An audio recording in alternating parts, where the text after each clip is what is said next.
What's going on, guys? Welcome back to WWE Network and Show, where I, Graham Jason Matthews, break down all the original content you watch on the WWE Network, on Peacock, and on Vice, as today we're talking episode 2 of Who Killed WCW. Now, I don't think they're doing a second season. I think this is all that there is, so I'm not even going to bother calling it season 1. I think there was more meat on the bone with this episode than there was the first one. I talked about the first one earlier in the week, last week, whatever, and it was good. It was a good first episode, but it wasn't really anything you didn't already know. And honestly, the second episode was more of the same story. Not a lot of new information on this one, but it was more interesting, and it was even funnier to see, a lot like with the first episode, everyone burying each other. Like Bischoff kind of burying the Turner executives, and then Turner executives saying that WCW did it to themselves, and this wrestler burying that person, and so on and so forth. Bret Hart talking shit about Goldberg, and vice versa. More so Bret Hart talking shit about Goldberg than the other way around, but it was still very entertaining. I thought it was a good episode overall. Again, you won't really learn anything new from watching this show, and there's obviously a lot more that went into the demise of WCW than what the show can get into in just a 42-minute time frame on Vice every Tuesday for a 4-week span. But I thought it was entertaining for what it was, so let's get into it here. It was called The Streak is Over, so obviously we dive a little bit deeper into the whole Goldberg thing, the phenomenon that was Goldberg. They don't have Goldberg on the first episode. They saved him for this one. Vince Russo was also not on this episode. They saved him for next week. I thought, based on the preview for this episode, maybe they were just previewing the entire show at the end of last week's episode. I don't remember, but they showed Russo a couple different times. I thought he might be on this one. I was just very curious to what sort of, bullshit he'd be spewing on the episode, but I think that's coming next week. And open up this episode, they talk about how Turner asked Bischoff to do Thunder. Bischoff was not on board with it. He thought doing a 2-hour flagship was enough. That was all that they needed. Adding on more hours of television, says Bischoff, and Kevin Nash as well, who was also involved in that process for a little while there, was too much. The roster for the Thunder show needed to be unique enough to kind of make it stand out, which is kind of the issue that I think AEW Collision is dealing with right now, because it's not like they have a brand split like WWE does. Say what you will about SmackDown and Raw and the concept of a brand split and staying true to it and stuff like that, but if you're just having like the B or C guys on the Thunder show and not so much the A guys or furthering meaningful storylines, then it's essentially an extension of Nitro, and it's not going to really feel important. That was the issue they ran into with that show. Bischoff assigned Bret Hart to Thunder for that very reason, a lot like CM Punk was kind of assigned to Collision, which I know he wanted to. I'm not comparing the two directly, but kind of reminded me of that when they mentioned Bret Hart being the Thunder guy. Bret Hart thought it was fucking awful because they mentioned how Bischoff gave him nothing to do for weeks on end. And Bischoff, or Hart rather, is still bitter about the fact they completely ruined any momentum he had coming into WCW by the way that they booked him. They mentioned they had to produce too much television, and that was an issue after a while. They added in too many members of the NWO by 98. That also really watered down that storyline and that group. Nothing made sense from week to week, says Bret Hart. That was the biggest issue the show had. They would end, or the company had at that point. They would end every show with a brawl. He would ask, why am I running out for this show closing brawl? That doesn't really make a whole lot of sense.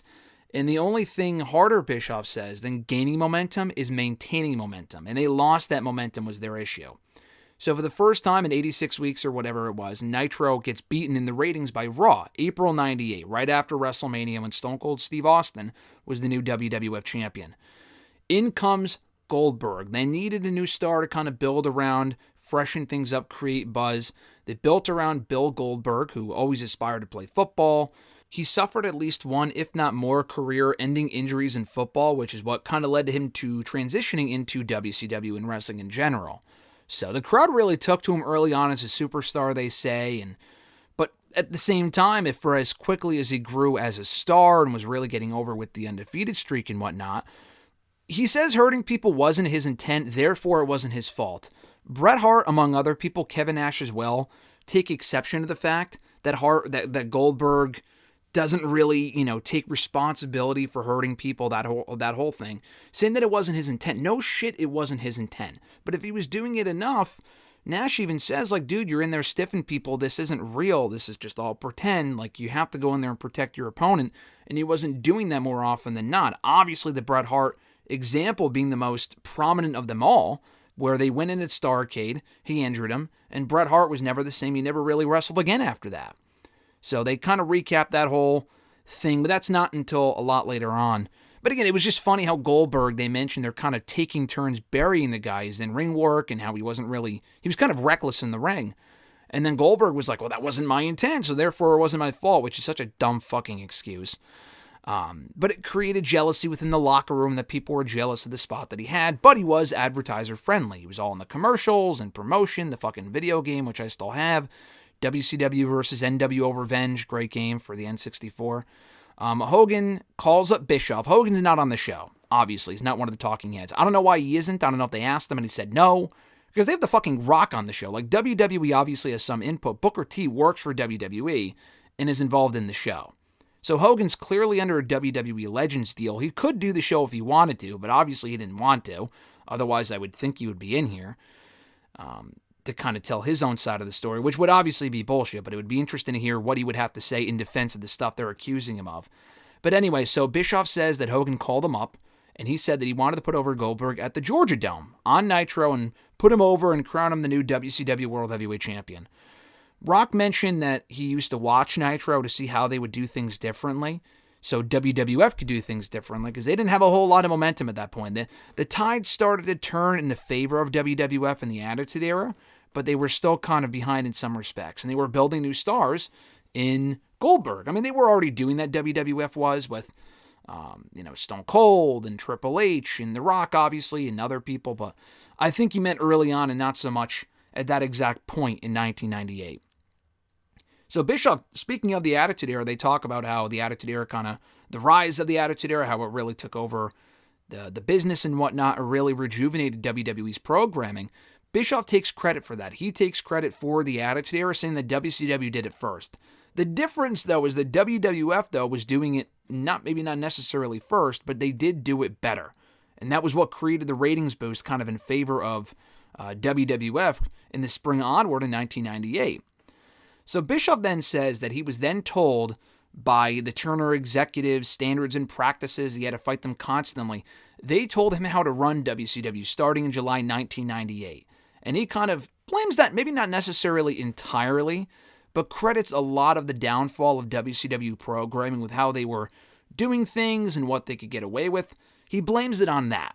And obviously that's a factor, but I think their own programming being as garbage as it was obviously a big reason for why WCW fell apart. And he just doesn't acknowledge that, at least not on this episode anyway. And he was also told how to produce the show, how to change how they produce the show, that sort of stuff. So it became too much to be booking all this television. Nash eventually goes to Bischoff and says, hey, why don't I take this off your hands? Why don't I help out as a booker? And that kind of tied into Nash becoming world champion, putting himself over Goldberg to become the champion at Starrcade. They recap Goldberg messing up against Scott Hall, kind of fucking up, botching in a match that they had before Starrcade, and that kind of set the stage for Starrcade and the match with the Bret Hart match was the following Starrcade, actually. This was 98, so he faced Kevin Nash on this one, obviously. And Nash said the money is always in the chase. And people were, the tide was starting to turn in the favor of Kevin Nash. He was really over at that point, he says. They wanted to beat Goldberg for the belt, but they didn't want to beat him clean. And Bischoff even says at one point that a clean, straightforward finish is sometimes the way to go. And WCW never really learned that. Every finish had to be overbooked or tainted or whatever the fuck it was. So Nash used a stun gun, or actually used Scott Hall to use a stun gun on Goldberg in the match to beat him for the championship on that show.